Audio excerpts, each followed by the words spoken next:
Bien, eh bien c'était une très belle matinée. Merci à tous. Nous sommes arrivés avec une perplexité générale hein, qui était celle de le rapport au travail vu par l'expérience des jeunes entrants sur le marché du travail. C'était comme ça que nous l'avions formulé.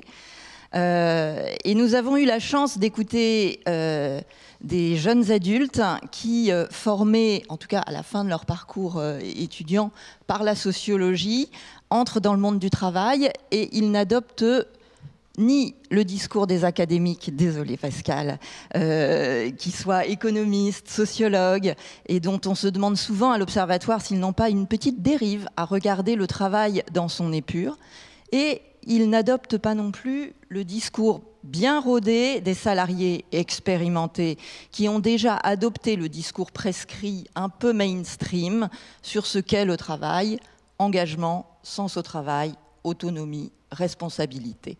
Ces mots, vous les avez dit jamais dans ce sens-là. Et quelle nuance! Merci. Ce projet nouveau pour l'Observatoire, et nous avons vraiment fait quelque chose de nouveau ce matin dans notre manière de regarder le travail. Alors, finalement, comment faire synthèse? Tuteurs et apprentis nous ont dit exactement la même chose. Et une seule chose. Les tuteurs, on ne peut pas s'adapter. Et même, regardez cette fatigue. Fatigue pendant les déplacements, difficile de tisser la confiance, solidarité compliquée au travail et le respect scrupuleux du contrat. Ça faisait partie de l'enquête. Cette solidarité que regrettent les salariés, je vais les appeler non jeunes, qui était citée dans l'enquête et qui fait que revenir au travail, à l'usine, même si ce n'est pas le contrat, c'est évident. Cette confiance-là qui ne se décrète pas et qui est tellement prescrite qu'elle s'en éloigne automatiquement. On ne peut pas s'adapter, disiez-vous, tuteur, et par cette réciprocité qui s'appauvrit dans la relation tuteur-apprenti. Et elle s'accélère, et elle se diffuse. Mais comment tisse-t-on de la réciprocité à partir seulement de ce prescrit, confiance, autonomie, responsabilité, dynamisme, et d'un discours attendu par l'entreprise sur le travail? On ne peut pas s'adapter. La preuve, il y a de plus en plus de conflits, a-t-on dit dans la seconde table ronde. Les apprentis disent même tellement facilement leur insatisfaction. Eh bien, c'est un signal. C'est un signal, et j'ai envie de leur dire qu'ils nous ont tous dit, on ne va pas s'adapter. On ne va pas s'adapter et on sera profondément plus humain parce que l'on aura pu s'émanciper du mur de lois managériales qui nous font face avec des prescrits, des méthodes d'autonomie, du sens, de l'engagement, de la responsabilité. Tous ces éléments que décrivent très bien les observateurs du travail, économistes, sociologues, managers expérimentés. Ils nous ont dit, vous jeunes, vous nous avez dit, on ne va pas s'adapter, mais on ne va pas fuir non plus. Tous, vous nous avez dit votre attachement à votre entreprise. On ne va pas s'adapter, on va se déplacer. On ne va pas s'adapter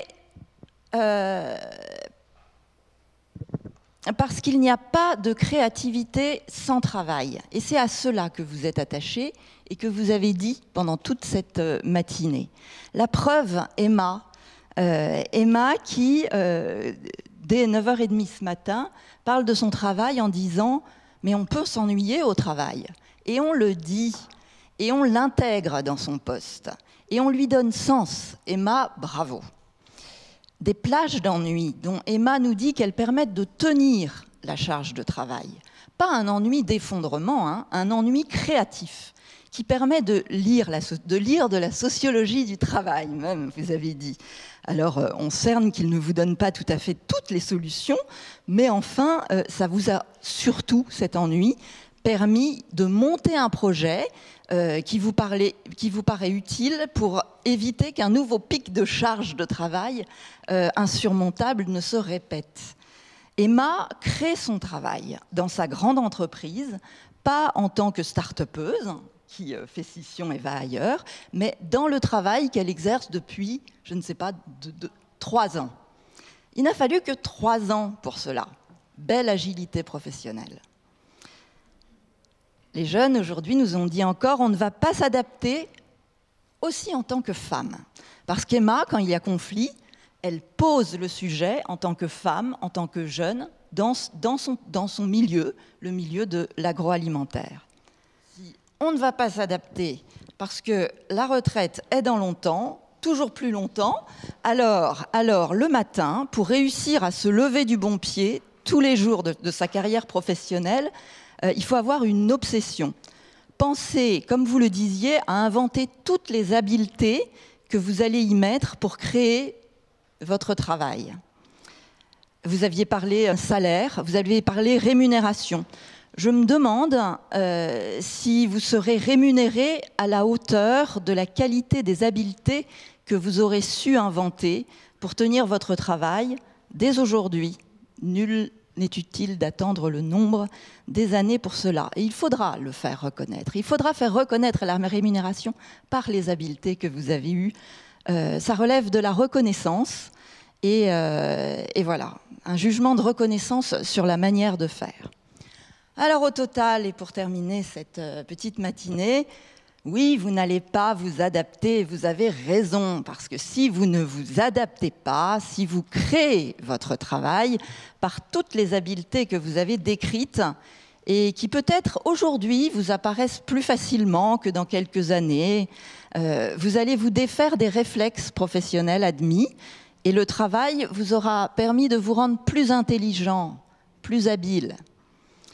On nous aurait fait croire que les jeunes étaient sans concession sur leurs valeurs, leur quant à soi, de vie privée et vie professionnelle.